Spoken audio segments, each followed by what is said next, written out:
किसी के मरने के बाद उसको दवा खिलाई जाती है क्या? जम के बोलो, जम के बोलो जरा। खिला भी दोगे तो मरने के बाद दवा असर करेगी क्या? नहीं करेगी।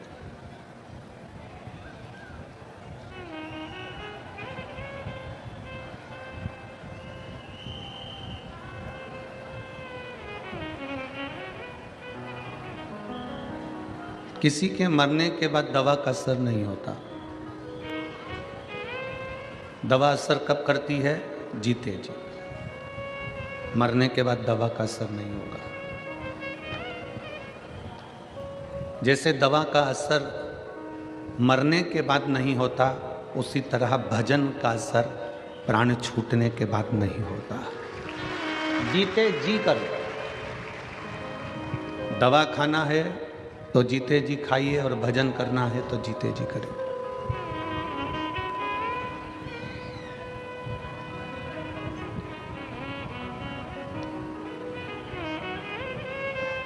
हमारी उल्टी रीति है। बचपन चले गया, जवानी चली गई, अधेड़ी चली गई, बुढ़ापा आ गया, तब हम विचार करते हैं कि अब भगवान का भजन कर लेंगे। अब आप बताना जीजी हो और मेरे जीजा हो, मेरी बेटी हो, बेटा हो, नेत्रों से दिखाई नहीं देगा, कानों से सुनाई नहीं देगा, मुख में से सारा सोफा सेट निकल गया होगा, एक भी दांत नहीं बचा होगा, हाथ कांपने लगेंगे, पाँव के घुटने चल नहीं पाएंगे, कमर से बैठा नहीं जाएगा, तब क्या शंकर का भजन हो पाएगा? मुश्किल है। दवा और भजन, इन दोनों का असर जीते जी होता है।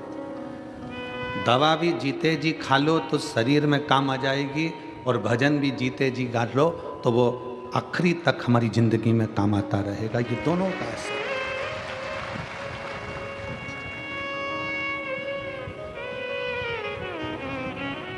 मरने के बाद की कोई प्रामाणिकता नहीं है कि आप स्वर्ग गए कि नरक गए, आप कहाँ गए हो, इसका कोई प्रमाण नहीं है। पर इतना जरूर है, शिव महापुराण की कथा कहती है, ये जरूर है कि आप जीते जी अगर भगवान का भजन कर रहे हो तो आप अपने घर को, अपने परिवार को, अपने कुल को, अपने कुटुंब को और अपने गांव को बैकुंठ बना ले रहे हो, कैलाश बना रहे हो और स्वर्ग बना रहे हो। इतना जरूर है। तो शिव महापुराण की कथा कर रही है कि दवा का असर जीते जी खाओगे तो दवा का असर होगा, भजन का असर, भक्ति का असर, शिव स्मरण का असर आपके जीते जी होगा। मरने के बाद कहां चले गए?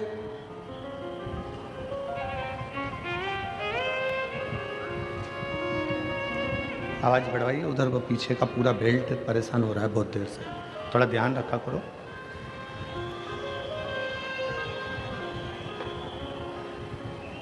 अभी कुछ देर में चालू हो जाएगा, कोई लाइन टूट गई होगी तो वो चालू कर रहे हैं। दवा का असर जिंदा रहते में हो सकता है, भजन का असर जिंदा रहते में हो सकता है। मरने के बाद की आपकी और हमारी कोई गारंटी नहीं है कि कहां होंगे।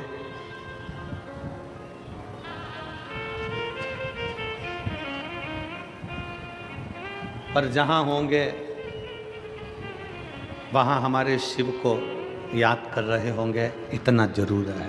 बस इतना, हमारे शंकर को, हमारे ओघड़ी को, हमारे त्रिकालदर्शी कैलाशी अविनाशी का स्मरण कर रहे होंगे।